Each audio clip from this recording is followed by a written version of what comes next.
Fernando, única entidad financiera de Canarias. La entidad nació de cero y en aquella época solamente se podía operar con agricultores y con cooperativas. ¿Qué pasó? La primera oficina la abrimos en el 2007 y en el 2008 vino la crisis. ¡Wow! Creo que a la gente también le va a gustar tener una entidad canaria, que para Caja 7 la sostenibilidad de Canarias es muy importante. Que por qué la gente puede tener esa animadversión con el mundo bancario. Hombre, 4 grandes grupos financieros, bancos que controlan el 80% de la actividad. ¿Crees que fue una mala idea lo de Caja Canaria? Se podría haber mantenido, cuantas más entidades hay, más competencia hay. ¿Qué ha supuesto el Bizum para el sector bancario? Bueno, el Bizum es espectacular. O sea, además, nosotros como Caja 7 y el grupo de estas 30 cajas rurales, somos fundadores de la sociedad Bizum. ¿Qué me estás contando? Te digo, creo que el euro digital, tal como lo van a sacar, Bizum lo tiene superado, reivindicar el papel del empresario, ¿no? Es un héroe, entre comillas, que arriesga todo su patrimonio, ¿no? Y que al final lo que hace es intentar generar una actividad para beneficiar a la sociedad.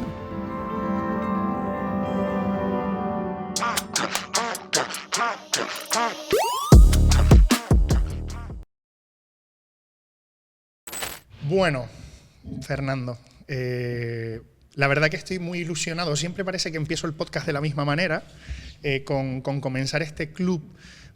Estoy muy ilusionado hoy por 2 motivos. Primero, porque me pareces una persona extraordinaria, ya te lo he dicho fuera de aquí, ¿no? Fuera de esta cámara muchas veces. La verdad que he aprendido mucho contigo. Y lo segundo, porque por primera vez en el club tenemos a alguien que nos puede abrir un poco las puertas, aunque sea de manera cooperativa, ¿no? Pero cómo funciona este mundo de la banca, ¿no? Cómo funciona y cómo los entresijos, ¿no? Que mucha gente joven no entiende. Como te contaba antes, pues nuestro podcast va dirigido a todo el mundo que nos quiera escuchar, pero es un podcast amable, sobre todo para que esa gente, esos chavales, esas chavalas de los barrios que habitualmente no tenemos la oportunidad de llegar a ellos, pues creo que con este club de la gente que lucha y de la gente que ha construido Canarias de una manera tan bonita, pues creo que tenemos esa oportunidad de acercarnos a ellos. Y yo, para empezar, Fernando, quiero preguntarte quién es Fernando Berge, qué ha hecho este tiempo, ¿no? Y todo lo que nos quieras contar. Bueno, pues gracias a ti, Agonay, por contar, ¿no? conmigo, y sobre todo yo lo que voy a comentar, pues lo que ha sido mi vida laboral, ¿no? Y profesional, que es vinculada siempre a la cooperativa de crédito Caja 7 hoy en día, ¿no? Correcto. Antes de la Caja Rural de Tenerife, es decir, que somos una cosa un poco extraña en el sentido de que la gente nos conoce poco, ¿no? Bueno, pues yo nací en la península, como todo, y la forma de hablar lo estáis notando, ¿no? Pero me vine muy jovencito aquí a hacer el servicio militar, me casé con una canaria y ya me quedé aquí y he estado trabajando toda mi vida, o sea, 44 años, en Caja 7. O sea que el pasaporte canario lo tienes más que cumplimentado. O sea, desde el año 80 que llegué aquí, ¿no? Y la verdad que durante este tiempo, bueno, soy economista de formación, ¿no? Y auditor de cuentas también. Y la verdad que aquella época fue una época muy bonita, porque los años 80 era cuando estaba todo el cambio político en danza, España entró en la Unión Europea, esto supuso liberalizar todos los sectores, entre ellos el financiero, ¿no? Y fue una etapa muy bonita. Entonces me tocó a mí liderar, ¿no? Porque desde muy pronto de mi entrada en la caja, pues ya siempre he ido ocupando puestos de responsabilidad hasta llegar a esa dirección general en la que he estado 24 años y luego 11 años como presidente, ¿no? Y ahora soy presidente honorífico, pero ya estoy jubilado, ¿no? Retirado ya, con lo cual ya a nuestra edad yo siempre digo que ya podemos decir lo que queramos y contar sobre todo nuestras experiencias, ¿no? Que han sido positivas. Estuviste como director general y luego como presidente. ¿Qué se diferencia una cosa con la otra, Fernando, por entenderlo yo un poquito? Bueno, pues nosotros somos una cooperativa, ¿no? Caja 7, Caja Rural, es una cooperativa de crédito, que es algo raro, además la única entidad financiera canaria que tenemos. Y es un modelo que, en cuanto al aspecto societario, nos regimos por la ley de cooperativas y una ley específica de cooperativas de crédito, por el tema financiero sobre todo. Estamos supervisados por el Banco de España y el Banco Central Europeo. Y después, pero en el aspecto empresarial, pues somos una empresa, hay que gestionarlo como cualquier empresa, competimos con las grandes entidades y estamos sujetos a las mismas normas que tienen los grandes bancos, es decir, que tenemos que cumplir absolutamente con toda la normativa, ¿no? La diferencia es el aspecto societario, que como cooperativa, pues una cooperativa, los que han vivido este mundo pues saben que es una reunión de personas que se juntan para resolver una serie de necesidades sociales y económicas, no solo económicas, no comunes, ¿no? Y aquí pues no se pretende maximizar el beneficio en absoluto, sino que lo que se pretende es prestar un buen servicio a los socios y a los clientes, porque también tenemos clientes que no son asociados a la cooperativa, ¿no? Y todo lo que se genera, todos los recursos se destinan a esta finalidad. Es decir, nosotros, por ejemplo, y un tema curioso, no repartimos dividendos. O sea, una entidad que no reparte dividendos. A los socios que aportan capital se les retribuye con un tipo de interés que normalmente pues una cosita el interés legal del dinero como máximo. Además no lo tienen limitado también, ¿no? Entonces todos los beneficios se reinvierten en la entidad. ¿Y se reinvierten para qué? Pues para mejorar nuestras instalaciones, para poder prestar un mejor servicio a los socios y clientes y también para capitalizar la entidad, para que esté bien saneada y que tenga una estructura fuerte, porque las entidades financieras, cuando viene una crisis, somos las que aguantamos el primer golpe, ¿no? Tenemos que provisionar todas estas empresas que luego caen, las tenemos que provisionar y esto tiene que salir de la cuenta de resultados, porque si no nosotros nos arrastraría también, ¿no?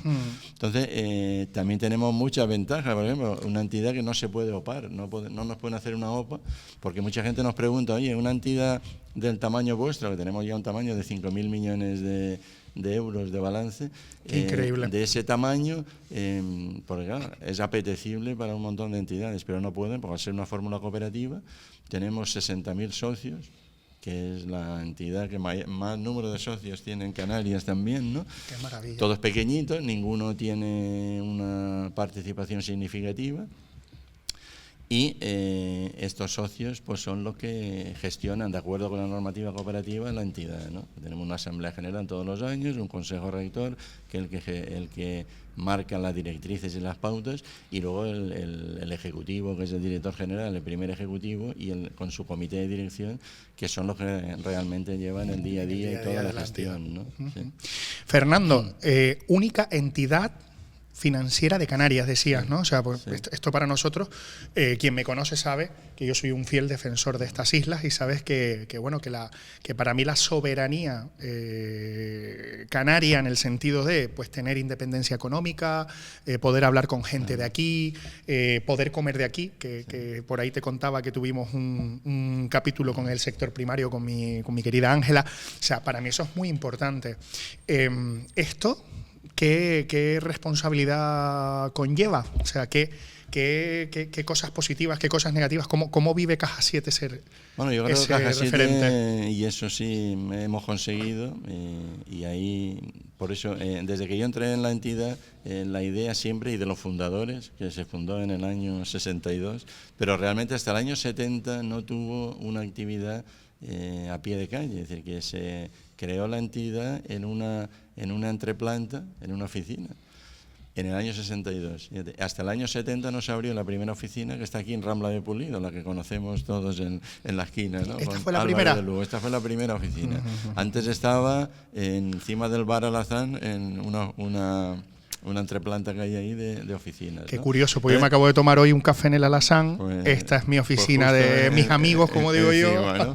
Entonces yo siempre le digo a la gente, digo, bueno, es que la entidad nació de cero, o sea, absolutamente de cero. Tardó 8 años en conseguir que la calificaran como entidad financiera, que esto nos tiene que calificar para poder captar depósitos de los clientes, y en aquella época solamente se podía operar con agricultores y con cooperativas, y para financiar las actividades de la agricultura y del cooperativista, pero no familiares y personales. Por ejemplo, nosotros no le podíamos dar un préstamo para un coche o para una casa. Exacto, para comprarse un piso o para comprarse un coche. Sí, para comprarse el tractor sí podíamos, ¿no? O para la cooperativa que creara su almacén y toda su maquinaria. Entonces, los pioneros, que fueron Pedro Modesto Campos, que luego le hemos dado el nombre a la fundación, y Federico Isidro Sánchez, que fue el primer presidente y primer director Y a la general. calle, ¿no? Donde está la central, se llama Pedro Modesto Campos, ¿no? Sí, Si, no, la si mal no me calle, equivoco. luego el Ayuntamiento de Santa Cruz conseguimos que donde tenemos ahora la nueva central. sede, la calle se le diera al llama fundador de Caja 7, ¿no?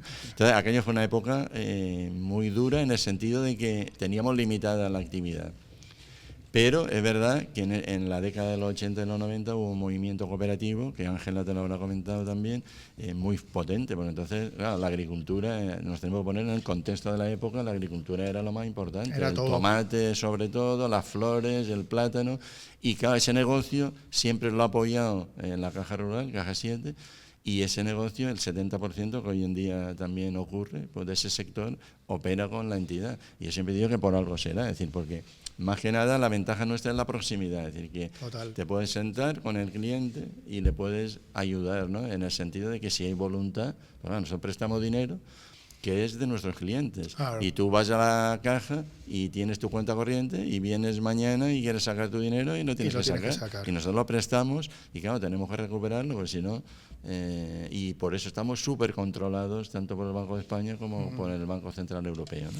Yo, haciendo un inciso de toda la conversación, como te contaba, esto es una ventana súper guay, súper bonita, a mí me ha resultado, esto cuando empezamos, que fue como un juego, de acercarnos a la gente. Yo te preguntaba antes, ¿no?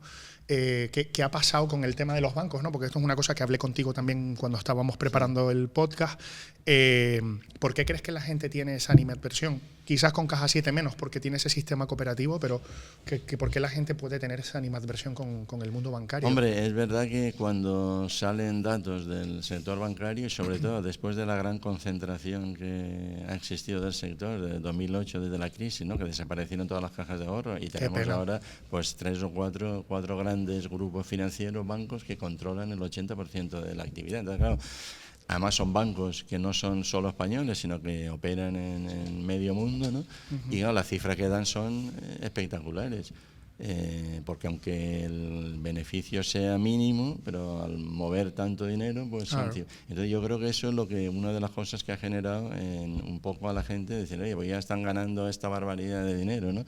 Cuando tampoco no se dan cuenta del riesgo que realmente supone la banca, porque los bancos lo que somos el primer bloque de choque cuando viene una crisis, donde los primeros que aguantamos, ¿no?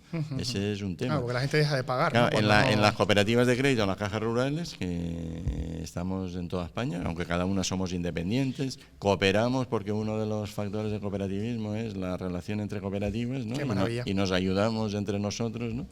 Pero es un tema totalmente diferente. Pues nosotros, por ejemplo, durante toda la crisis no hemos cerrado oficinas, la entidad siempre ha seguido creciendo, tanto en inversión como en depósitos, no ha habido ninguna regulación de empleo, porque es un sistema diferente, ¿no? Entonces nuestros empleados tienen una parte importante de su remuneración es variable y lo tenemos pactado, todos los años se pacta con el comité de empresa y somos conscientes como cooperativa, porque nadie nos ha ayudado ni nos ha dado ninguna subvención nunca, es decir, todo esto es una empresa privada 100%, ¿no?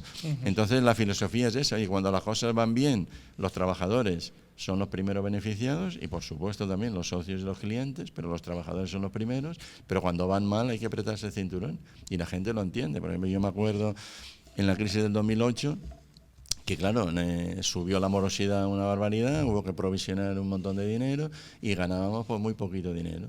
Entonces los empleados lo entendieron y bueno, en torno a un 30% de su remuneración es variable, pues se suprimió totalmente y no pasó nada, porque eso lo que evitó fue que tuviéramos que hacer ningún plan de reestructuración de plantilla, haciendo despidos, su puesto de trabajo está garantizado y esto lo valoran. De forma que yo siempre digo que lo mejor que tenemos en Caja 7 es nuestra plantilla de personal. Primero porque son auténticos profesionales con una formación extraordinaria, pero luego que hemos sido capaces de meterles la mentalidad cooperativista, es decir, que tenemos que ayudarnos, trabajar en común, y relacionarnos con otras cooperativas. Tenemos una misión que es atender las necesidades financieras de la gente, ¿no? Y luego, pues toda esa red de oficinas, tenemos 90 oficinas en el área rural fundamentalmente, porque en la primera etapa todas las oficinas eran rurales porque no podíamos operar con cualquiera que pasara por la puerta. Esto cambió a partir del año 90, ¿no? Wow. Y ahí tuvimos que, por eso yo siempre explico las etapas un poco de la caja. Es decir, en la primera etapa, desde el 70 al 90, era una base agraria totalmente, era apoyar al sector, fomentar el desarrollo de cooperativas. Que no nos olvidemos, Agoney, que por ejemplo yo cuando voy hacia el sur, por la carretera vieja, alguna vez digo, voy a ir por arriba a ver cómo está, pues la verdad que me da pena, ¿no? Porque pueblos pues como Fania, Arico, arriba Chimiche, la parte de Granadilla, es decir, ahí la cooperativa era la empresa más importante del municipio. Y esa la apoyábamos la caja, totalmente. Le financiábamos sus instalaciones, le dábamos préstamos de campaña para que los agricultores pudieran sembrar y luego recoger esa cosecha. Ahora tú vas y aquello es zona despoblada prácticamente, es decir, son residencias de gente que nació allí y sigue allí viviendo, pero la actividad económica se ha hundido. Entonces, claro, esto a mí me da una pena tremenda porque deberíamos haber apoyado, se debería haber apoyado más por las instituciones públicas, que son las que deberían haberlo hecho, y los propios ayuntamientos, ¿no? Que, oye, hay que defender la mayor empresa local. Si no, esto nos crea luego toda la despoblación, ¿no? Pues Caja 7 ahí hemos cumplido una labor importante porque todas estas cooperativas que se han ido liquidando, las hemos liquidado sin ruido, de una forma pacífica, ¿no? Ayudándoles, asumiendo muchas pérdidas muchas veces nosotros, ¿no? Pero esa es la función de Caja 7 y eso es lo que tiene, esa proximidad. Pero fíjate, Fernando, bueno, dos cosas, por seguir con la conversación, por hacerte un inciso de lo que estabas diciendo. No tengo claro cuándo publicamos esto, pero está ocurriendo que está en Bruselas en este momento en juego ese incentivo para los productores canarios, ¿no? Y que hablábamos al principio. Por cierto, me encanta tu corbata de Caja 7 corporativa. Sí, hombre, eso lo cuidamos. Me gustó mucho. Y yo lo que hablaba ayer con compañeros jóvenes, porque esto que tú estás contando es muy importante, o sea, no quiero pasar por encimita, sino es muy importante. O sea, cuando hablamos de la soberanía canaria, no hablamos de las chácaras y de sacar a los guanches a la calle. O sea, no, de lo que hablamos es de poder comer de aquí. O sea, que si de repente viene un colapso mundial, como pasó en la pandemia, que obviamente no hubo más problemas, que podamos comer local, que podamos comer las cosas de aquí. Y luego hay una segunda parte importante que tú has dicho que hay que resaltar, que es la despoblación de esos núcleos rurales y la gentrificación, creo que se dice así, de estos núcleos urbanos. Despoblación y gente muy mayor, ¿no? Claro, ¿no? Y hablábamos, un tema que parece que no tiene nada que ver, pero que sí tiene que ver, las colas. Oye, si nosotros tuviésemos empresas potentes en los diferentes municipios, menos colas. Reduciríamos mucho el tema de las colas, ¿no? Si tuviésemos un sector primario más potente, no digo potente porque digo más potente porque me consta que el sector primario de aquí tira. No, el sector primario es potente. Lo que pasa es que antes en un pueblo de estos, una cooperativa tenía 400 o 500 socios que eran pequeños agricultores que cultivaban su parcela pequeña. Eso ha desaparecido y se está produciendo un proceso de concentración brutal. Es decir, que la producción no es que baje mucho, pero lo que sí está ocurriendo es que se está concentrando el sector y creo que esto no es bueno para el consumidor. Es decir, este es un tema que al final pues nos está repercutiendo y lo estamos viendo. Es decir, que comer productos frescos y de proximidad cada día va a ser mucho más caro. Es muy difícil. Y va a ser mucho más difícil. Y claro, esto conlleva una serie de connotaciones, que la gente no come lo sano que debería comer, luego te vienen un montón de enfermedades, luego tenemos los problemas de los hospitales. Es decir, esto es una cadena, ¿no?, que va a todo. Entonces, yo siempre digo que el consumidor, y en lo que somos empresarios lo hemos visto, el consumidor es el rey. Es decir, porque tú cuando consumes tomas una decisión y compras un producto o compras otro. Pero claro, si solamente valoramos el precio, pues vamos a los productos chinos, ¿no?, que es lo más barato. Entonces tenemos que valorar otros factores, como el tema medioambiental, por ejemplo, las condiciones de trabajo en las que operan los trabajadores del sector, ¿no? Es decir, que todo el tema de residuos, porque todo lo que viene y se transporta, aparte de las emisiones de CO2 que generan, nos genera una cantidad de residuos tremenda, que luego tenemos un problema con los residuos, que yo creo que es el problema más grave que tenemos en esta sociedad en este momento. Más que la contaminación es el problema de la gestión de residuos, ¿no? Bueno, claro, todo esto, si el consumidor cuando va a comprar no lo valora, pues ahí estamos hundiendo nuestras empresas. Totalmente. Y lo que tú dices, de la soberanía alimentaria, claro, cada vez somos más gente.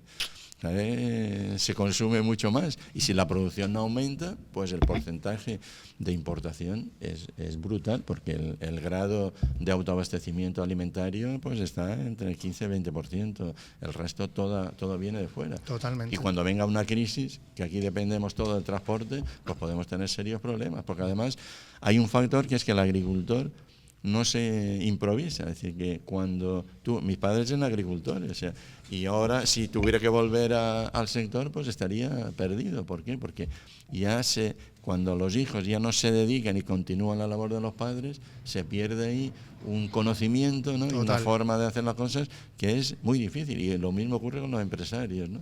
Entonces ahí, desde ese punto de vista, Caja 7 sí ocupa, creo, un papel fundamental, y es lo que siempre hemos querido hacer, ¿no? Me ha gustado mucho una cosa que has dicho, que creo que esto va a ser muy interesante, que es cómo nace Caja 7, no solo que es el modelo cooperativista, sino que además nace para ayudar a este sector. Yo creo que mucha gente no lo sabe. Fíjate, yo creo que hay mucha gente que incluso tiene sus cuentas en Caja 7, no sabía la importancia del arraigo de la entidad. Los nuevos no, pero luego hemos tenido un problema a lo largo de los años, una problemática, que es que pues los agricultores estaban acostumbrados a su actividad agrícola, pues gestionarla a través de la entidad, pero después, cuando se metían en otros proyectos, entonces se iban a otras entidades. ¿Qué me estás contando? ¿No? Lo que te estoy diciendo.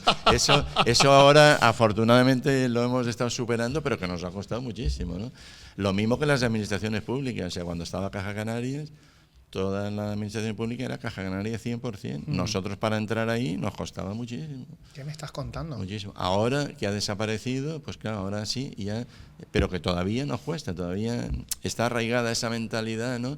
Y no se dan cuenta de que lo que tenemos que potenciar son las empresas locales, sí, que son las que generan empleo y conocimiento. Totalmente de acuerdo. Pongo otro ejemplo para que tú veas el tema de Caja Canarias cuando desapareció. Ahí había 400 o 500 profesionales con una formación extraordinaria, con unos sueldos medio altos de la clase media, ¿no? Pues todo esto nos ha desaparecido. De verdad, se han jubilado con unos planes de incentivos y tal, que para ellos bien, pero para la gente joven no hay incorporación. Sin embargo, Caja 7 sí, Caja 7 ahora estamos rondando ya los 500 empleados y ya estamos con una relación magnífica con la universidad, y estamos potenciando las prácticas, que es la forma de captar luego a los clientes, a los empleados, exacto. Y ahí, vamos, generamos un montón de puestos de trabajo estables, con posibilidades de promocionarse profesionalmente, y luego mantenemos un conocimiento financiero que, si no, desaparecería de esta sociedad. Es decir, de este territorio, ¿no? Es un tema importante. ¿Crees que fue una mala idea lo de Caja Canarias? Pues yo creo que sí, yo creo que se podría haber mantenido, y para el cliente, para el consumidor y para el empresario es positivo, porque cuantas más entidades hay, más competencia hay, y nosotros no reunimos la competencia, nosotros queremos hacerlo lo mejor posible. Habrá gente que no le guste cómo lo hacemos, bueno, pues tiene otras opciones, pero cuando no hay otras opciones, el problema, siempre digo, ahora mismo en la mayoría de los pueblos estamos Caja 7 y la Caixa, y luego algún que otro banco. Si Caja 7 desapareciera porque se la comiera otra entidad, en la mayoría de los pueblos no habría competencia. Y cuando no hay competencia, tú sabes lo que pasa. Bueno, cuando no hay competencia y monopolio, cuando hay monopolio, al final el cliente es un valor. Es un valor, porque nosotros decimos que vale la pena apoyar a Caja 7, porque ahí está desarrollando un papel importantísimo en mantener el nivel de competencia adecuado para que la economía funcione bien, ¿no? ¿Cuándo crees que fue el salto de Caja 7 de convertirse, pues, en esa, o sea, en toda tu trayectoria, que seguro que tienes millones de anécdotas, de conversaciones y de momentos, ¿cuál crees que fue el momento del boom, como digo yo? El cambio más radical que hemos tenido fue en el año 90. que fue precisamente cuando me nombraron a mí director general, ¿no? Porque claro, había, como consecuencia del proceso de integración en la Unión Europea, ya se había firmado unos años antes del Tratado de Adhesión, se liberalizó toda la economía. Entonces, es cuando nos permitieron, tanto a las cajas de ahorro también, que también empezaron a crecer en aquel momento, como a las cajas rurales, nos permitieron operar como cualquier entidad financiera. Con lo cual, tuvimos que reinventar el negocio, que ese es el tema. Porque todo nuestro negocio estaba enfocado al sector agrario. Ahora no, ahora había que abrir oficinas urbanas y captar a todo tipo de clientes. ¿Y cómo te enfrentas a eso, Fernando? Bueno, ese fue un tema importante, pero claro, como nosotros como cooperativa colaboramos con otras 30 cajas rurales a nivel del Estado, ¿no? Cada una independiente, con absoluta autonomía, pero tenemos unas empresas comunes que nos ayudan, ¿no? Tenemos una empresa informática, Rural Servicios Informáticos, que es puntera. Tenemos una compañía de seguros también, nuestra propia, ¿no? Y tenemos un banco que nos ayuda a gestionar todo el negocio internacional, y de forma que, pues como cualquier tarjeta de crédito o cualquier operación, tú no te das cuenta porque hoy en día está todo digitalizado, ¿no?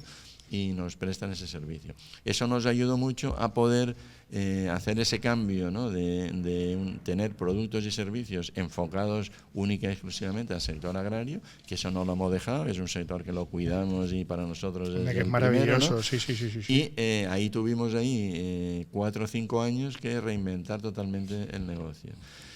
Eso la verdad que salió muy bien, ¿no? Nos salió muy positivo. Y luego la otra etapa fue la que nos permitió ya empezar a ganar dinero, porque antes no se ganaba prácticamente nada. Antes se gestionaban las perras y poco ir más. ahorrando, ¿no? Y luego ya en el año 2005, que ya esto lo empezamos en el 2000, pues pudimos abrir la nueva sede social, ¿no? En Cabo Llanos, que llama un edificio puntero en tecnología, y yo también dediqué muchísimo tiempo a esto, ¿no?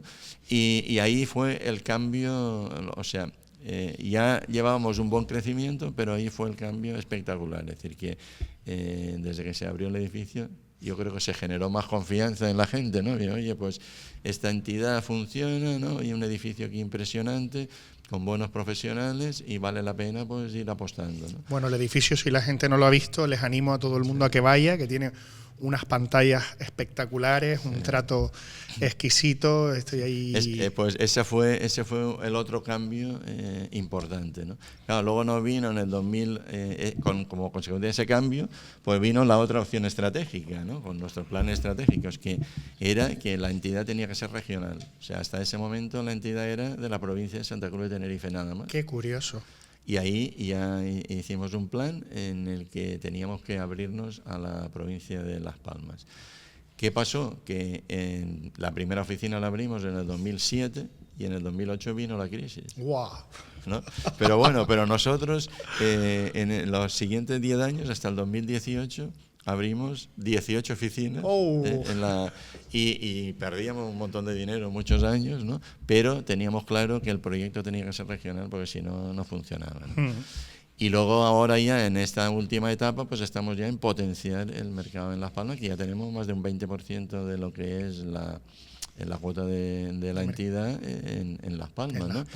Y donde más crecemos, porque aquí ya tenemos una cuota que se aproxima al 15%, es decir, que es una época muy alta, ¿no? Entonces, todos estos son proyectos en los que lo hemos hecho en base a ¿qué? En base a la confianza que tanto el Consejo Rector como los socios pues han puesto en la entidad, y sobre todo el personal que está dedicando y ha dedicado muchísimas horas a formación, porque la normativa cambia continuamente, y queremos que los empleados, para nosotros los empleados no queremos solo que sean buenos profesionales, sino que sean también buenas personas. Totalmente. Que es lo que queremos transmitir y lo que estamos transmitiendo. Y ahí te pongo un ejemplo, y si quieres ya cambiamos a otro tema, que en la crisis esta económica nosotros la aguantamos perfectamente, entre otras cosas porque no teníamos una gran penetración en el sector inmobiliario de construcción de viviendas, pero todos los que tenían financiado, que eran muchos, un edificio a través de Caja 7, todos terminaron el edificio, porque les seguimos financiando, les seguimos ayudando a que terminaran las viviendas, aunque luego pues han tardado unos años en venderlas, pero bueno, sí, pero no los dejaron tirados. Exacto, no lo hemos dejado tirado, y ningún empresario del sector inmobiliario que trabajara con Caja 7, y de hecho están súper agradecidos todos, ¿no? Dicen, oye, no, nos aguantasteis ahí el tipo, ¿no? Y no caímos, porque si hubiera sido otra entidad no hubieran cortado el crédito, como ocurrió en las cajas de ahorro, por la crisis también que tenían y en otros bancos, y hoy en día pues hubiera desaparecido nuestra empresa. Y este es un valor de la proximidad y de ese trato personal y esa relación con los clientes. Nosotros, cuando hay voluntad, les aguantamos, les ayudamos en lo que haga falta, ¿no? Yo te quería preguntar, ¿no? Porque esto me parece súper interesante. Sé que, y me consta por lo que hemos hablado, que para Caja 7 la sostenibilidad de Canarias es muy importante, ¿no? Que quizás por hablar por un tema más genérico, para que la gente sepa un poco más, lo que hablaba, ¿no? O sea, una de las cosas que a mí siempre me resulta súper interesante de poder formar parte de ese equipo en el que hemos estado en COE es escuchar estas historias, ¿no? Y de ahí, yo tengo alguna apuntada por ahí de la Fundación y del Sobresaliente, no me voy a adelantar, que esto quiero que me lo cuentes, pero es verdad que la gente tiene esa sensación de que cuando no te va muy bien, el banco te abandona, ¿no? O sea, esa es un poco la sensación o el mantra global. ¿Por qué crees que la gente siente esto, esta sensación? Esa es una realidad, yo lo entiendo, porque ¿qué pasa? Que nosotros en ese aspecto también somos diferentes, porque nosotros hablamos con el cliente y le decimos, oye, nos ha pasado con todas las cooperativas, que esto no va bien, tienes que cambiar, porque al final cuando tú no haces bien, los resultados no son satisfactorios, es porque la gestión no es la adecuada. Entonces tienes que cambiar. Oye, lo que queremos, voluntad por tu parte de cambiar. Pero que sepas que nosotros te vamos a ayudar en ese cambio, o sea, no te vamos a abandonar y te vamos a dejar caer, ¿no? Claro, hay gente y hay empresas y hay cooperativas, oye, pues que no han sido capaces de gestionarlo y bueno, pues ahí vamos a una liquidación de alguna forma, ¿no? Pero ordenada, o sea, para nosotros que entren en concurso de acreedores es un drama porque no queremos. O también que una vivienda tengamos que darnos a nosotros, desahuciar a una persona que tiene bien, y eso Caja 7 no lo ha hecho nunca, es decir, que siempre llegamos a un acuerdo, oye, muchos nos dan la vivienda, bueno, vale, te quedas ahí con un alquiler módico, ¿no? Incluso otra cosa que estamos haciendo a través de la Fundación es aquellas personas que en la época de la crisis, ahora está mucho mejor el tema, ¿no? Pues iban a perder su vivienda habitual, les ayudábamos a pagar las cuotas a través de la Fundación. Nos pedían a la Fundación una ayuda y la Fundación decía, bueno, por los próximos 6 meses, si tu cuota son 600 euros, ¿cuánto puedes pagar? 100, 200, pues nosotros te vamos a pagar los otros 400. Wow. Y dentro de 6 meses volvemos a hablar, a ver en qué situación están. Porque nosotros, el objetivo fundamental es que nadie pierda su vivienda. Es que eso es un drama para cualquier familia, para cualquier empresa. Esto no lo hemos dicho, porque una de las cosas que tenemos las cooperativas y Caja 7, que somos gente muy humilde y que no transmitimos muchas veces lo que estamos haciendo. Eso te iba a decir. Y a veces la gente tiene que entrar ahí, oye, y se cree que somos un banco más. No, nosotros somos una entidad totalmente diferente a la banca, es decir, lo que sí hacemos es el negocio financiero como cualquier otra entidad, claro. Pero la forma de actuar es totalmente distinta, ¿no? Y ahí estamos dedicando también un dinero, pues nosotros, como decía, nos repartimos dividendos y luego un 15% de los beneficios de la entidad van a un fondo de educación y promoción cooperativa, que una parte va a la Fundación, que hablaremos también de la Fundación, sí. Y eso se destina aquí a mejorar el entorno, es decir, que a actividades culturales, actividades deportivas, actividades de formación, para que nuestros socios, nuestros clientes y la sociedad en general se beneficie de una parte de ese resultado que hemos generado como consecuencia de que han trabajado con nosotros, ¿no? Qué maravilla, Fernando. Estaba contento, como te decía al principio, de contar contigo en el podcast. Me parecía que era interesante, ¿no? Al final, yo he aprendido mucho en el todavía Club nos quedan de la Lucha. Aquí todavía nos quedan muchas cosas. No, pero que he aprendido mucho en el Club de la Lucha, pero la verdad que hoy me estoy quedando maravillado, ¿no? Y creo que a la gente también le va a gustar tener una entidad canaria con estas cosas que estás contando, con la posibilidad de ayudar a su entorno, lo que acabas de contar de las viviendas. No sé, me siento orgulloso. Entonces, me gusta que en este espacio nosotros nos escuchen. Los cooperativistas, como decía, somos gente muy humilde y hacemos las cosas que tenemos que hacer por esa filosofía, ¿no? De ayuda mutua, trabajar en común, ¿no? Solidaridad, todos esos temas. Que tanta falta hace en este momento, ¿no? Pero lo hacemos de forma cañada, o sea, no queremos, nosotros vemos las grandes entidades financieras con todo el tema de la responsabilidad social corporativa, nosotros las cooperativas, eso está en el ADN, o sea, eso es algo que lo hemos lo hemos vivido y lo estamos viviendo continuamente, ¿no? Entonces, claro, ¿qué es lo difícil? Lo difícil es ser empresario, porque al final una cooperativa también es una empresa y tiene que desarrollar una actividad empresarial y tiene que ser competitiva, tiene que ser innovadora, ¿no?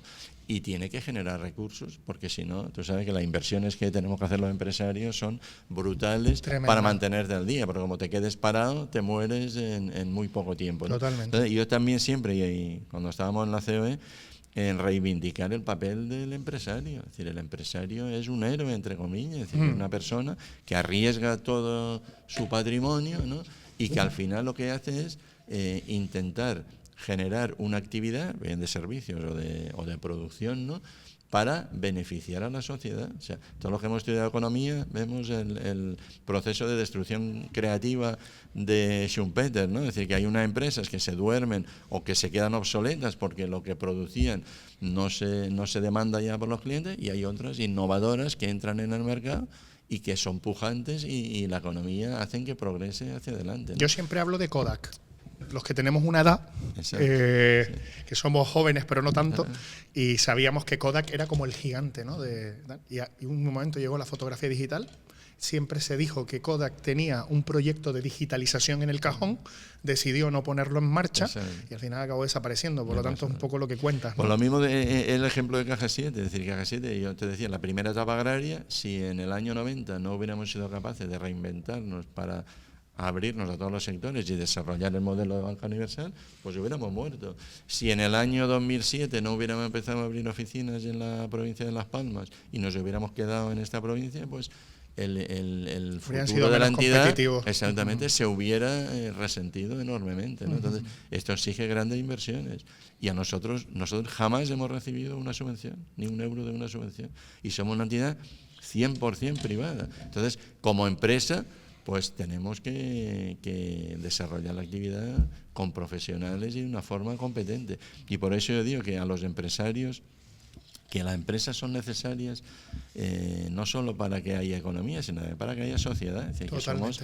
las que creamos los puestos de trabajo. Oye, puestos de trabajo que si podemos que sean de mejor nivel y de mejor remuneración, lo hacemos. Totalmente. Y en el sector financiero, pues los salarios son de media para arriba, o sea, no que sean excesivos, pero son de media para arriba, y claro, estamos contribuyendo a un progreso tremendo, y la gente eso tiene que valorarlo. Por eso el consumidor, cuando va a comprar, tiene que pensar un montón de cosas, no solo ver el precio y este es más barato que el otro, o cuando viene a la entidad, pues mira que me cobran medio punto más o medio punto menos, ¿no? Bueno, yo creo que eso no es lo importante es que seamos capaces de concienciarnos de que entre todos podemos generar un dinamismo económico y una estabilidad en nuestra sociedad importante. Y ese es el papel, entonces hay que valorar ese papel de los empresarios. Es verdad que hay empresarios, pues como en todos los sectores, de todo tipo, pero que la gran mayoría se esfuerza, trabaja ahí horas y horas e intenta generar una actividad que beneficia no solo a él, que por supuesto, a todo el entorno, a la sociedad y sobre todo al equipo de empleados y de personal que tiene, ¿no? Lo que decía Ángela el otro día en el podcast, que es un poco lo que tú vas planteando, ¿no? Y que es lo que yo comparto, o sea, siempre, ¿no? Me preocupa mucho que haya un relato social que vaya totalmente desacompasado de la realidad. O sea, la realidad es que las personas que tenemos empresa o que trabajamos en empresa y en cargos directivos, nuestro círculo, nuestro entorno, suele ser un entorno de cariño, o sea, no es un entorno hostil, no hay una guerra, no es contra el otro, al contrario, suelen ser familias, decía la palabra familia en este momento, y yo creo que al final hay un relato social muy poco saludable que tenemos que modificar. De ahí por eso nace este club de la gente que lucha, ¿no? Que lucha por nuestra tierra y que lucha sobre todo por el bienestar de las personas, ¿no? Luchar por la tierra son muchas cosas. Tú puedes salir ahí y decir en la pancarta... Y cada uno en su faceta, porque claro, esto es un granito de arena que aportamos cada uno. Claro, entorno, ¿no? O sea que como tú dices, yo no sé, y esto lo digo con el total convencimiento, si luchan más por Canarias aquellos que gritan o aquellos que construyen. O sea, para mí, que una entidad como Caja 7 haga cosas, hechos concretos que puedan mejorar la calidad de vida de los y las Canarias, pues me parece que es muchísimo más luchar por nuestra tierra que, oye, salir ahí y decir lo que te apetezca. Exacto, sí, sin ningún tipo de plan. Exacto, sí. Y por esta me va a caer, pero a mí me da igual. No, si yo también lo digo. Asumo. Totalmente de acuerdo contigo, pero además, yo y en la COE lo veíamos, ¿no? O sea, cada vez que sale una norma, toda la normativa es para el sector privado.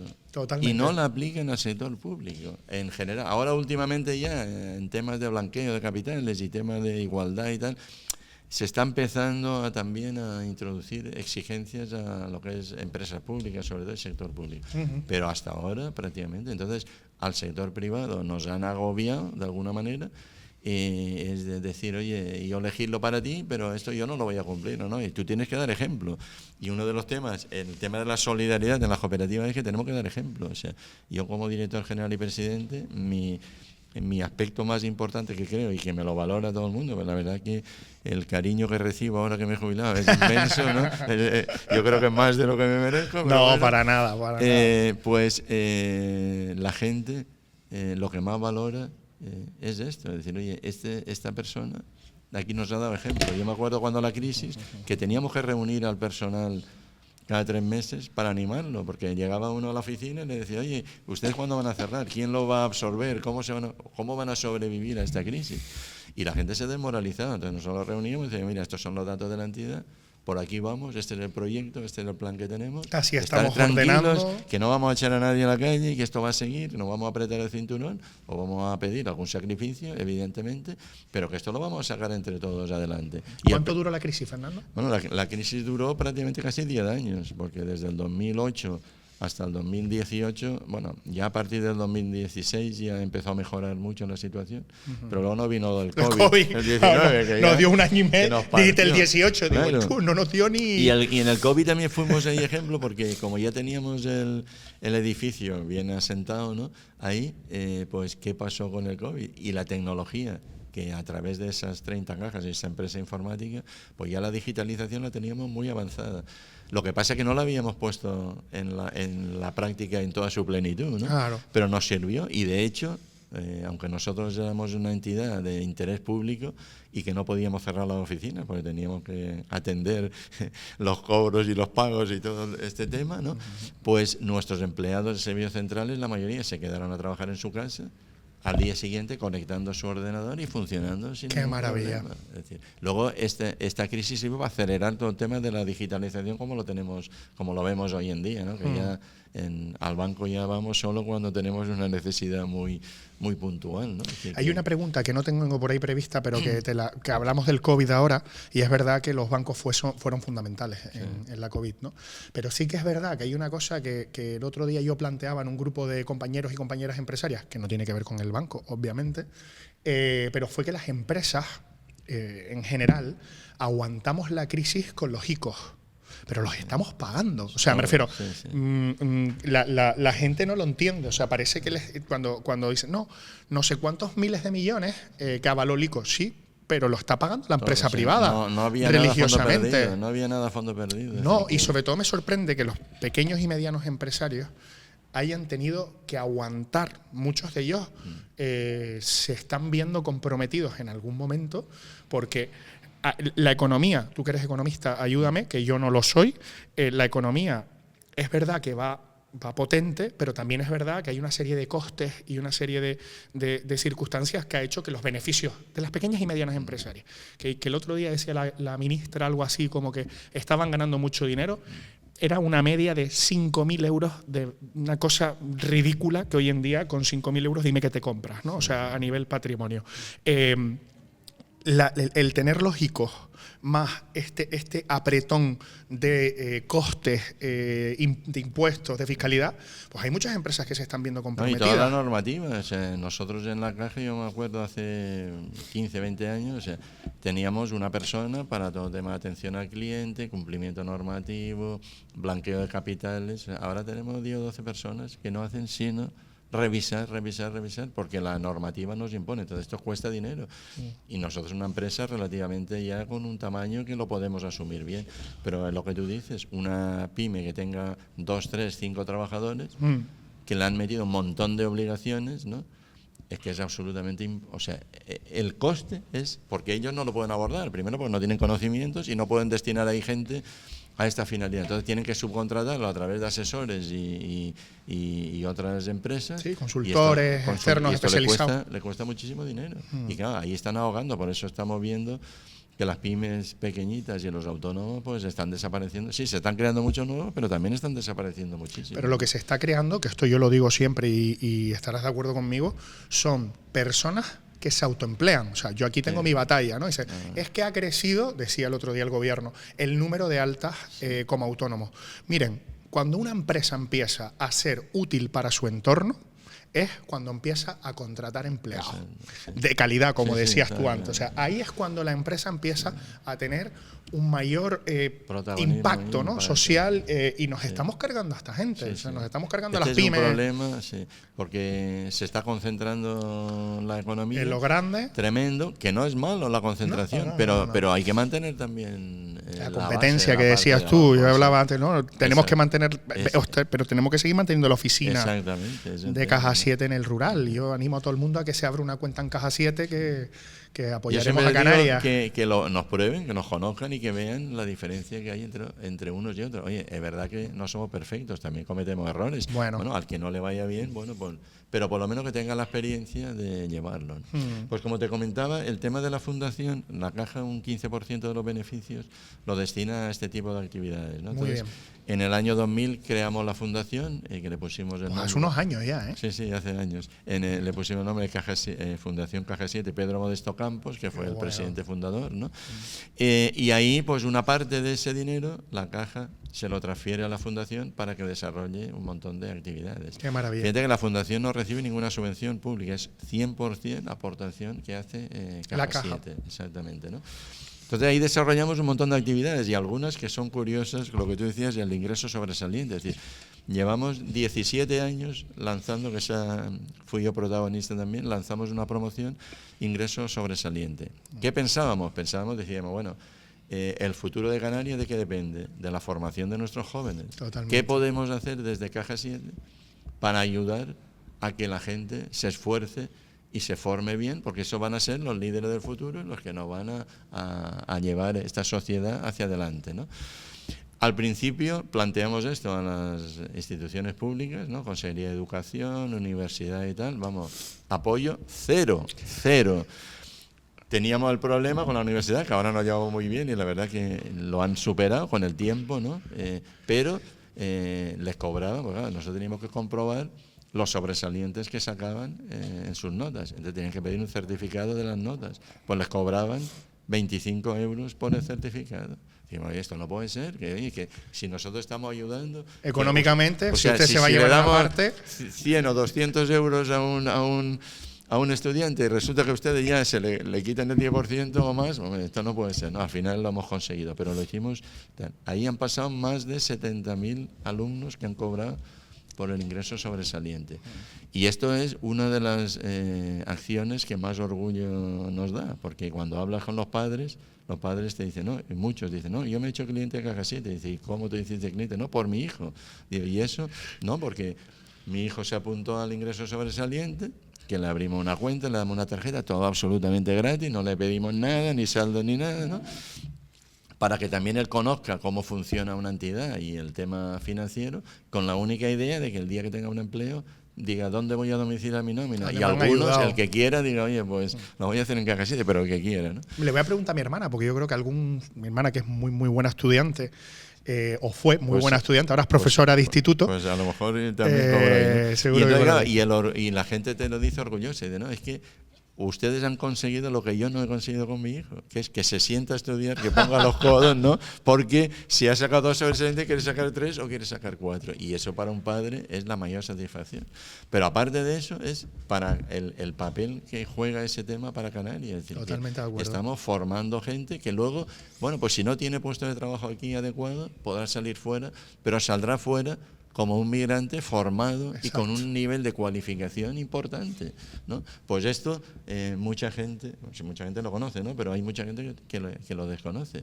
Y esto nos está costando una media de más de $500.000 de euros anuales. De inversión propia de que es, de la lo caja. Hacemos porque queremos. Que es sí. un donativo, como una beca, absolutamente. ¿Cómo nace esto, Fernando? ¿En qué momento Pues, alguien o tú te sientas y dices... Esto lo vimos porque nosotros sacar... analizamos la estructura de los clientes de la entidad y veíamos que, como la mayoría venían del sector agrario, ¿no?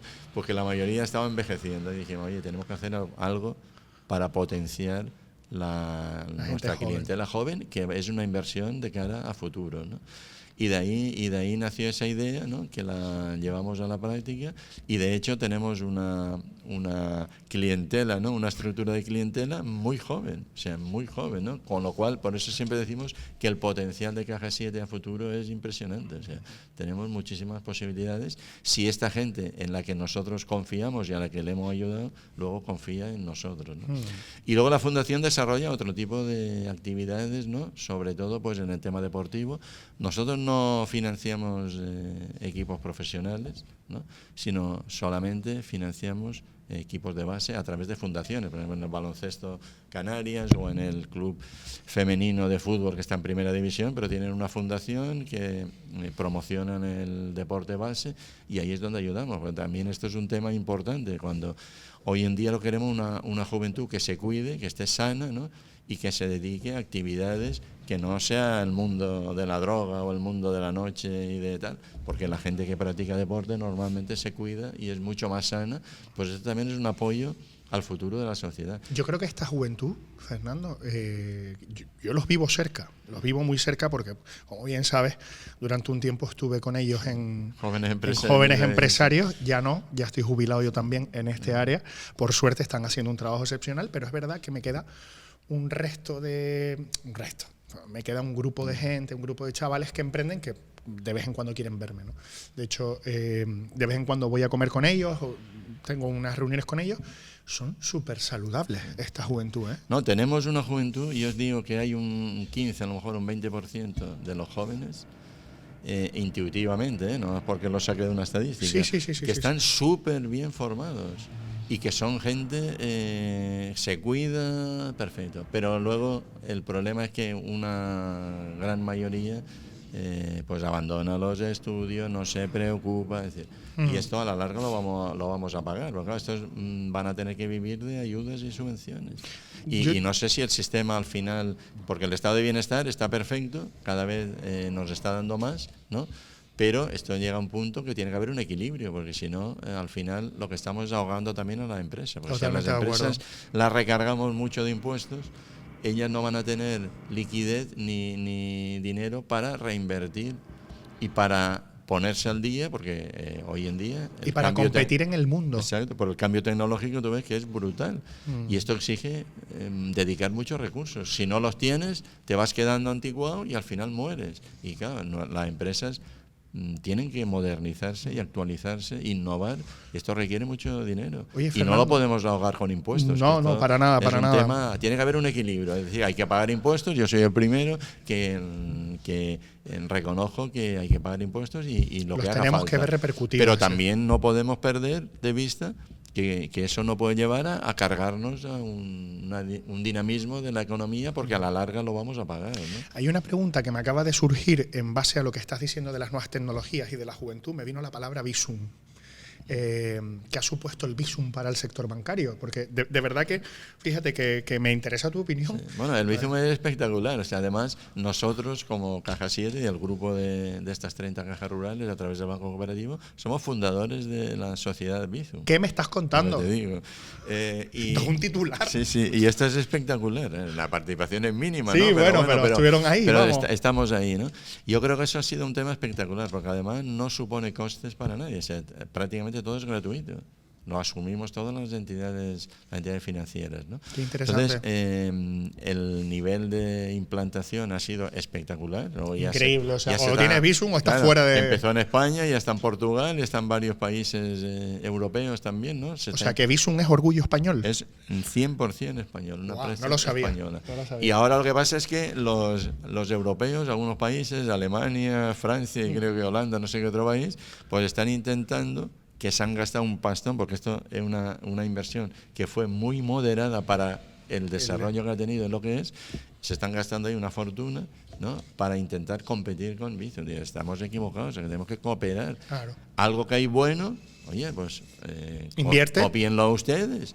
Y el Banco Central Europeo, estamos con el tema del euro digital, que vamos a ver cómo se implanta, pero si ya no hay una necesidad, porque hoy en día tú puedes hacer una transferencia, un pago inmediato, y no necesitas la tarjeta, y puede ser hasta gratuito la mayoría de las veces. ¿Qué opinas de eso, No tiene Fernando, mucho del sentido euro el euro digital. Y yo creo que el euro digital, tal como lo van a sacar, porque lo tienen que limitar, porque imagínate lo que nos ocurre a la banca. Es decir, que las entidades financieras somos las únicas que podemos captar depósitos de los clientes.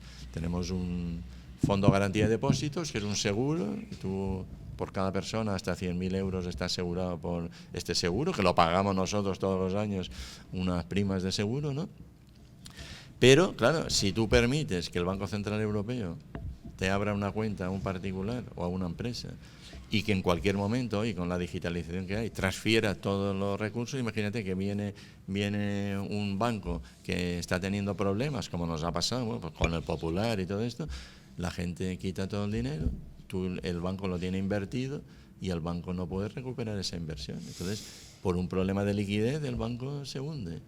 Y esto es un tema que están barajando y quieren limitar la utilización del euro digital solo hasta tener un saldo máximo de 3.000 euros.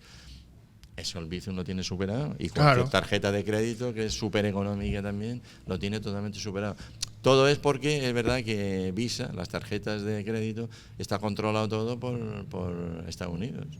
O sea, lo que queremos es quitarle el nosotros, poder a Estados Unidos. Cada vez que pagamos con la tarjeta, Estados Unidos cobra algo, porque además que tiene toda la tecnología y lo tal. Entonces, la idea del euro digital es para que Europa se independice y que tenga un sistema de cobros y pagos autónomo, propio. Pero yo no sé, en un mundo globalizado, si esto vale la pena o no, ¿no? Tiene mucha problemática, aparte de que se puede perder pues toda la seguridad, en el sentido de que ahora mismo el secreto bancario, o sea, nadie tiene por qué saber qué es lo que tú haces. Hacienda sí te puede pedir el extracto, investigar y tal, y ahí lo averigua. Y ver los Bizum, que ahora hay una polémica, claro, con esto. Si esto lo controla el Estado, imagínate, todo el dinero a mano del Estado. Mañana, como ha ocurrido en Argentina y otros países, te imponen un corralito y dicen, usted no puede sacar más de tanto dinero. Oye, no. O sea, es un problema, ¿no? O sea, el euro digital podría permitir eso. Podría permitirlo, es un riesgo. Porque además el Estado, porque el Banco Central Europeo son los Estados, los gobiernos. Esto te controlaría absolutamente todo. Yo creo que eso no podría, ahí hay mucha gente que en todo este tema es contraria, ¿no? Pero están empeñados, más que nada es por eso, por ser Europa que tenga un sistema de cobros y pagos independiente del americano. Hombre, como idea filosófica... Sí, la idea me parece bien, porque ahora buena, pasa, ¿no?, algo en Estados Unidos y nos repercute, ¿no? Total. Pero es verdad que viajamos por todo el mundo y al final tiene que haber interconexión. Totalmente tú tendrás autonomía, pero esa autonomía estará limitada porque estás interconectado con todos los demás, que es el fenómeno de la globalización. Entonces no sé hasta qué punto eso... Pero bueno, están empeñados en que en el 2029 creo que quieren ya que esté implantado. ¿Y crees que hay una batalla o que va a desaparecer el efectivo? Yo creo que no, ahora estamos reculando un poco porque la garantía de privacidad únicamente la da el efectivo. Lo demás está todo registrado y por mucho que nos digan que el euro digital, ¿no?, que va a ser anónimo, que tal, esto no se lo cree nadie. Porque aquí hay unas normas sobre todo este tema del control, ¿no?, de la protección de datos. Tenemos una normativa que además nos cuesta un montón de dinero porque la tenemos que llevar a cabo, y este tema creemos que con todo lo que pasó ahora, con los apagones mismos, ¿no?, que oye, que tú luego ibas a pagar y estabas en un restaurante y estaba vendido. Como no llevas efectivo no podías ni comer, ¿no? Entonces se ha visto que, oye, ese proceso acelerado que querían para que fuera mínimo se está frenando, y de hecho ahora ya se recomienda que todo el mundo tenga algo de efectivo por si acaso, que es que no sabemos lo que puede pasar. Fíjate la geopolítica como está, y el tema de las guerras y todo esto, ¿no? Porque hoy en día las guerras son ya más electrónicas, ¿no?, que reales.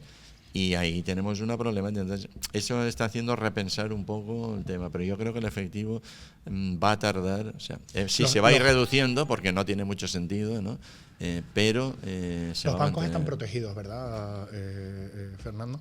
No pueden venir los rusos a atacarnos a unas entidades bancarias. Invertimos muchísimo dinero en ciberseguridad, o sea, pero el ataque es más al cliente individual. Entonces, lo que hace falta es formación y sensibilización. O sea, nos llegan mensajes por todos lados, ¿no? Por el teléfono, por el correo electrónico, por SMS, o sea, nos llegan por todos lados.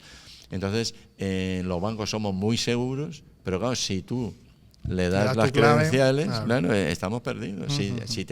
Si tú pinchas en estos correos y te empiezan a pedir información y le das santo y seña, pues ya me dirás tú. La clave, es como complicado, en tu casa, ¿no? En tu casa, si tú le das la llave de tu alguien, casa, pues la gente te entra. Claro. Entonces, claro, eso, ¿en qué medida es responsabilidad de los bancos? Nosotros les decimos, oye, nosotros nunca te vamos a pedir nada. En cualquier tema sensible tienes que ir por la oficina. Y tienes que saber con quién estás interactuando, ¿no? Porque claro, hoy en día el tema de la inteligencia artificial, pues a lo mejor a nosotros, ¿no? Nos cambian, ¿no? Y dicen cosas que parece que las decimos nosotros y no somos nosotros. ¿Cómo ves el futuro? Que lo teníamos por ahí con la IA. Sí, yo creo que el futuro es impresionantemente positivo, yo creo, ¿no? Pero sí es verdad que la inteligencia artificial, las nuevas tecnologías, pues tienen sus ventajas y tienen también sus inconvenientes, ¿no? Entonces tenemos que saber utilizarlas. Es decir, que esto es como la energía nuclear, ¿no? O sea, si tú utilizas el uranio para construir y tener bombas atómicas o para producir energía barata que fomente la economía, ¿no? Se pueden hacer las dos cosas. Claro. Pues en la inteligencia artificial nos está pasando lo mismo, ¿no? Puede ser muy positiva, reduce muchísimo los costes de las empresas. Nosotros en Caja 7 estamos utilizando lo que llamamos robots, ¿no? Que es automatización de operaciones. Claro. Pero es verdad que siempre al final esto lo tiene que desarrollar un humano, una Totalmente persona. de acuerdo. Y el control lo tiene que llevar una persona también, al final. O sea, que dicen, no, que desapareceremos los humanos. Bueno, no sé. Cuando nos implanten un chip, a lo mejor, ¿no? Pero hasta que no nos lo implanten, yo creo que las personas vamos a ser ahí decisivas. Entonces, como todo. O sea, yo estoy tranquilo. Yo no sé si a ti te pasa cuando usas la IA, que la usamos todos, aunque sea con el móvil, el Siri, el que tenga, o Alexa o todo esto.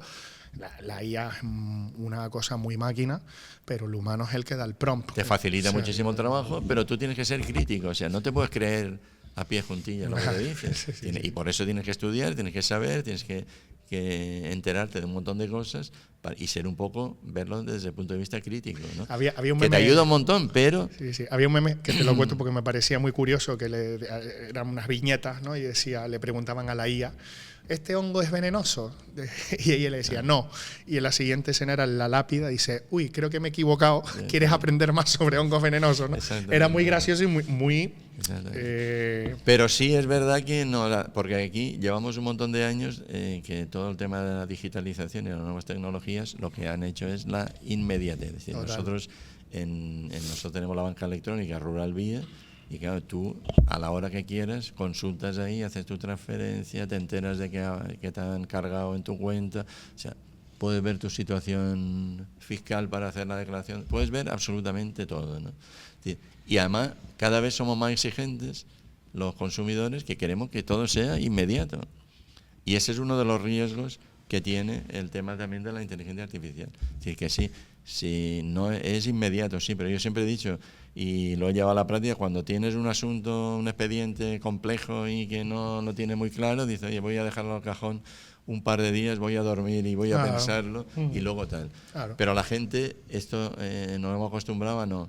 Te mandan un WhatsApp y es que tienes que responder inmediato. No respondas, o sea, piénsatelo, mira a ver qué es lo que es. Actúa con espíritu crítico.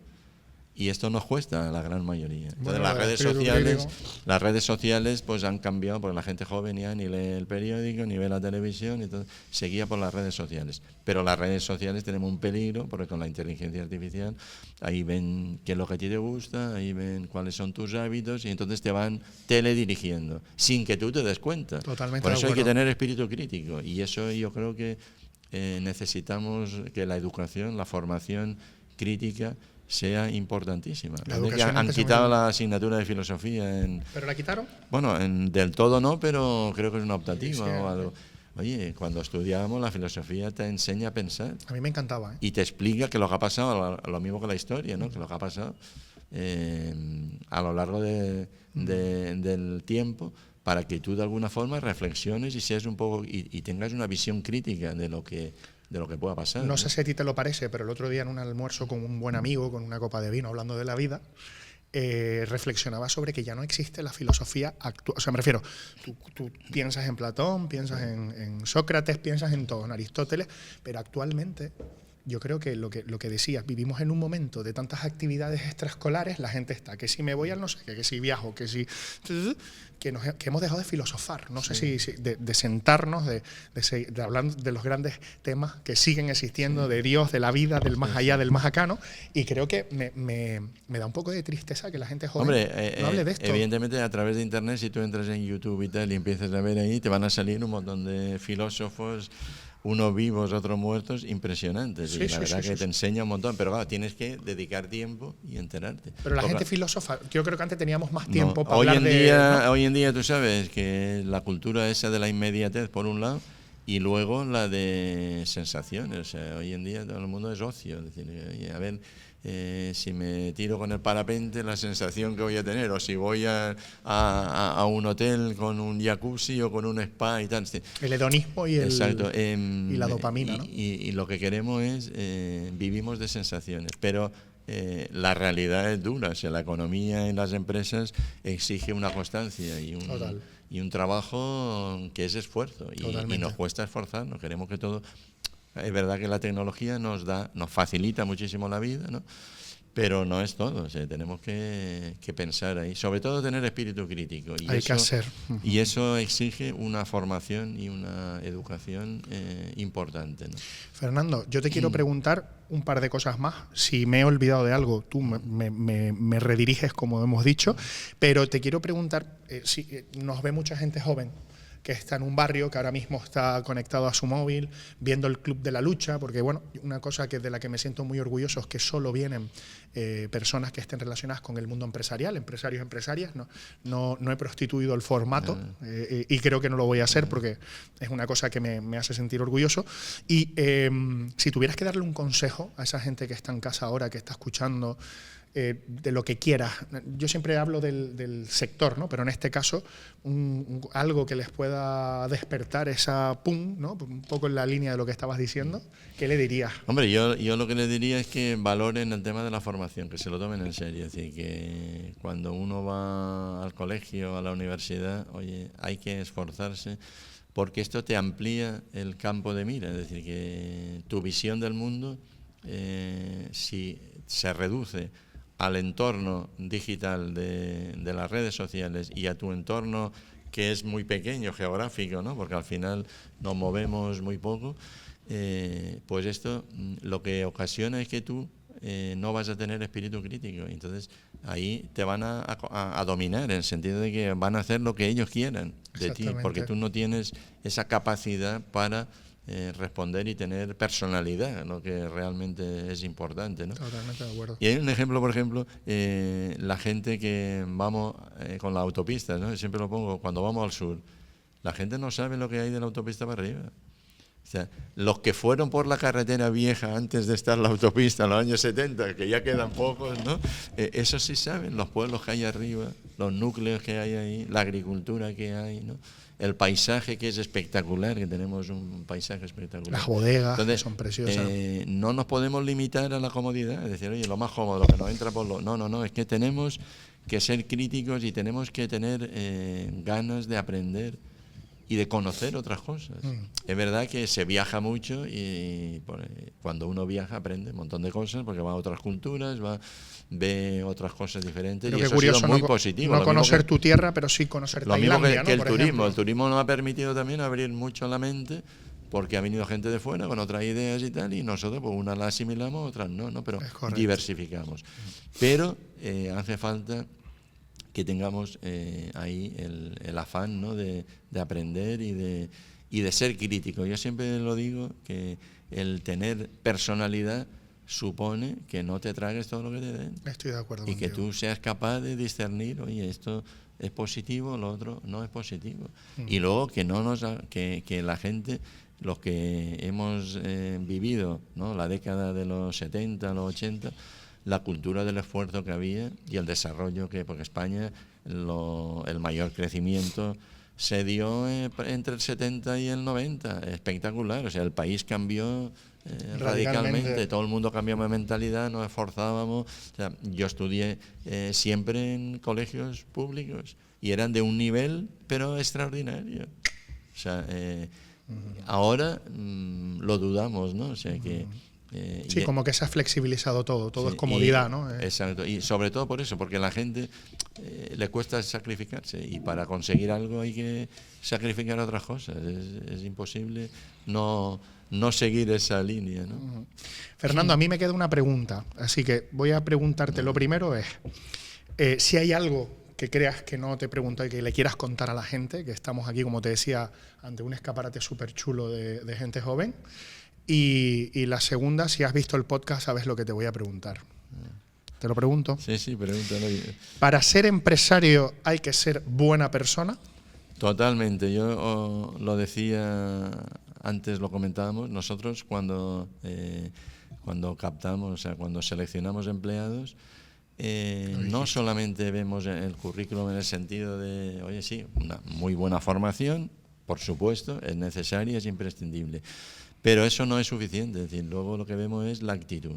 Y lo que estamos viendo en la gente joven es que hay una actitud un poco negativa a sacrificarse, a decir que también es verdad porque son poco ambiciosos. O sea, yo creo que si no nos queremos comer el mundo cuando somos jóvenes, pues luego no lo vamos a conseguir, ¿no? Entonces hay gente súper bien formada, con unos valores impresionantes. Nosotros, como tenemos la ventaja de que somos cooperativa, intentamos ahí incluirle todo el tema de los valores cooperativos. Yo les estoy dando una charla a todos los empleados que es una tarde con el presidente, en la que les explico cuál ha sido la historia de la caja, muchas cosas que hemos comentado, ¿no? Los problemas por los que hemos pasado, cómo vemos el futuro y que todo depende de ellos, porque como cooperativa, aquí no hay ningún dueño, o sea, aquí nadie hereda, fíjate, en una cooperativa nadie hereda, transmitimos un patrimonio a la siguiente generación para que ellos la utilicen en su beneficio. Pero no, o sea, yo ahora me he jubilado y yo no heredo nada, o sea, ni soy tengo ahí unas participaciones, pero es mínimo como todos, como cualquier socio, ¿no? Es decir, y entonces lo que buscamos es eso, decimos, no, tiene que ser buenos profesionales, pero además buenas personas, porque además en la actividad que desarrollamos, en el sector servicios, el trato con la gente es fundamental. Principal. Yo siempre digo, oye, sonreír, atender bien a una persona, no cuesta dinero. Totalmente. Es decir, que esto depende de qué, de que cada persona, ¿no?, sea capaz de ponerse en la situación de su cliente y que sea capaz de decir, oye, yo voy a tratar a esta persona como a mí me gustaría que me trataran. Y esto es fundamental para el desarrollo de cualquier empresa, ¿no? Entonces, ahí sí, pues a veces entra gente, no encaja y tenemos que prescindir de ellos, evidentemente. Como en todos los pero espacios. lo que es esa amabilidad en el trato, esa intentar ayudar a la gente. Es verdad que es un negocio, tenemos que defender el dinero de las personas que confían en nosotros y hay cosas que no podemos hacer, pero lo tenemos claro.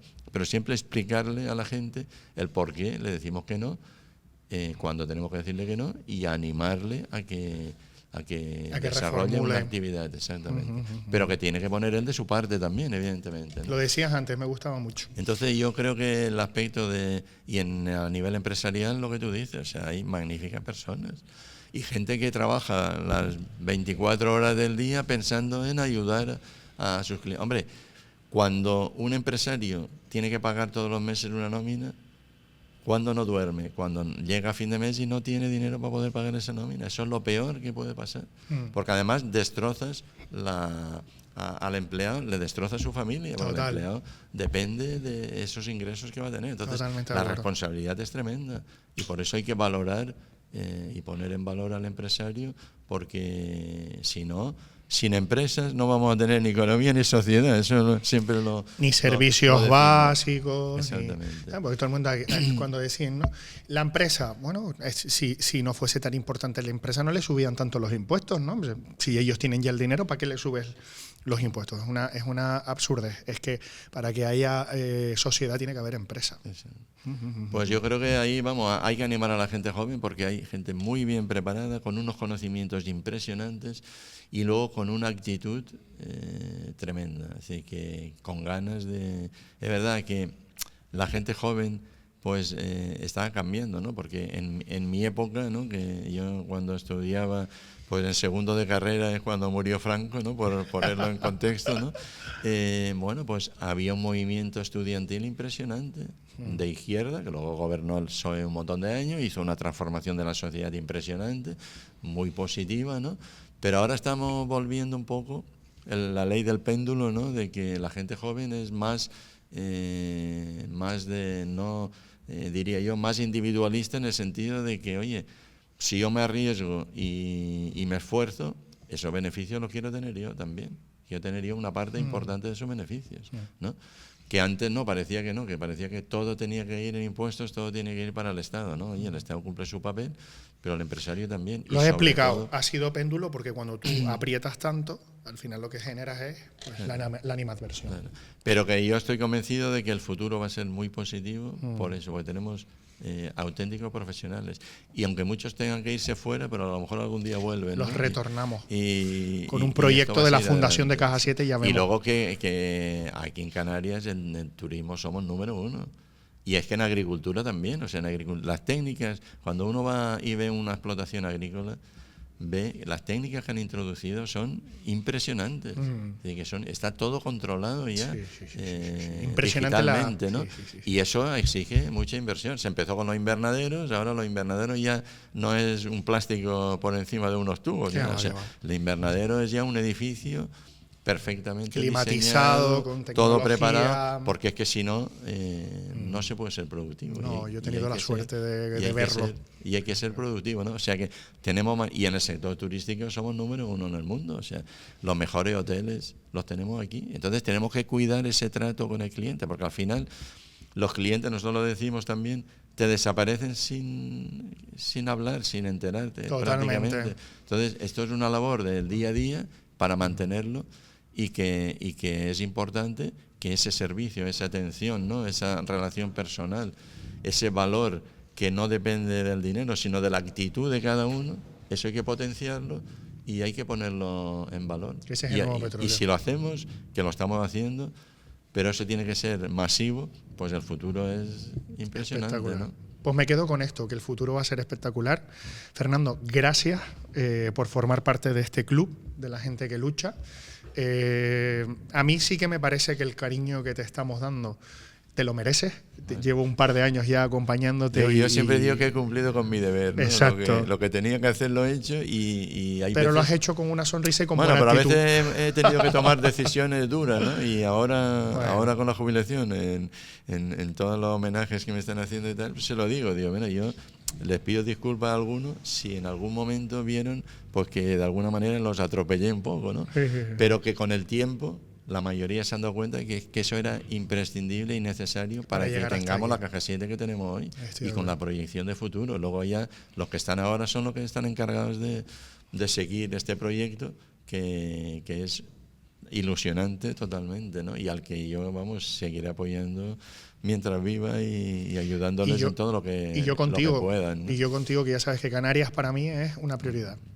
Bueno, Fernando, muchas gracias. Pues muchas gracias a ti y esperamos que esto sirva a la gente joven, sobre todo para ver otros puntos de vista, ¿no? Y otros momentos que hemos vivido en la historia y que les sirvan de experiencia también a ellos, ¿no? Yo creo que lo vamos a petar, como dice.